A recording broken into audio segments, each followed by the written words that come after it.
Hi అండి, welcome to my channel Krishna's world.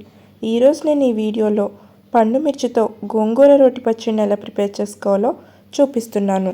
ముందుగా పండు మిర్చి తొడిమలు తీసుకుని శుభ్రంగా కడుక్కొని తుడుచుకుని పక్కన పెట్టుకోవాలి.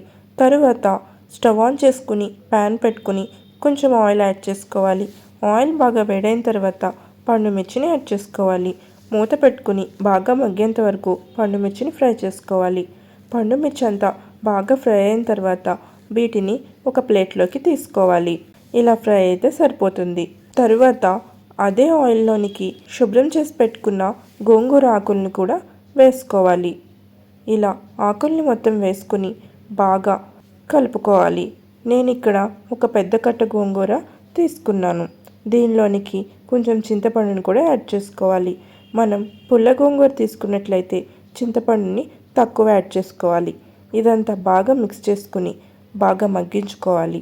మూత పెట్టుకుని మధ్య మధ్యలో కలుపుతూ బాగా మగ్గేంత వరకు మగ్గించుకోవాలి. ఇలా మగ్గితే సరిపోతుంది. స్టవ్ ఆఫ్ చేసుకుని పక్కన పెట్టుకుని చల్లారనివ్వాలి. తరువాత రోటిలోనికి ముందుగా ఫ్రై చేసి పెట్టుకున్న పండు మిర్చిని, జీలకర్రని, రుచికి సరిపడా ఉప్పుని యాడ్ చేసుకుని ఇలా దంచుకోవాలి. దీనిలోనికి కొంచెం సాల్ట్ ఎక్కువగానే పడుతుంది. ఇలా పండు మిర్చి అంతా బాగా మెదిగేంత వరకు దంచుకోవాలి. దీనిలోనికి మగ్గించుకున్న గోంగూరను కూడా యాడ్ చేసుకోవాలి. గోంగూర, పండు మిర్చి అంతా బాగా మెదిగేంత వరకు దంచుకోవాలి. దీనిలోనికి పొట్టు తీసుకున్న వెల్లుల్లి రెబ్బలను కూడా యాడ్ చేసుకోవాలి. వీటినంతా బాగా దంచుకుని మిక్స్ చేసుకోవాలి.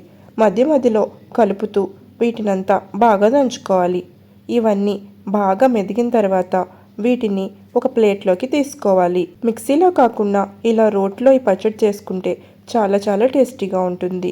ఒక్కసారి మీరు కూడా ట్రై చేయండి. తరువాత స్టవ్ ఆన్ చేసుకుని ఒక ప్యాన్ పెట్టుకుని ఆయిల్ వేసుకోవాలి. ఆయిల్ బాగా వేడైన తర్వాత శనగపప్పు, మినప్పప్పు, ఆవాలు, జీలకర్రని యాడ్ చేసుకుని ఫ్రై చేసుకోవాలి. అందులోనికి 2 ఎండుమిర్చిని కూడా యాడ్ చేసుకుని ఫ్రై చేసుకుని దంచి పెట్టుకున్న పచ్చడిని యాడ్ చేసుకోవాలి. బాగా మిక్స్ చేసుకుని ఒక 2 మినిట్స్ ఫ్రై చేసుకుంటే ఎంతో టేస్టీగా ఉండే పండు మిర్చి రోటి పచ్చడి రెడీ.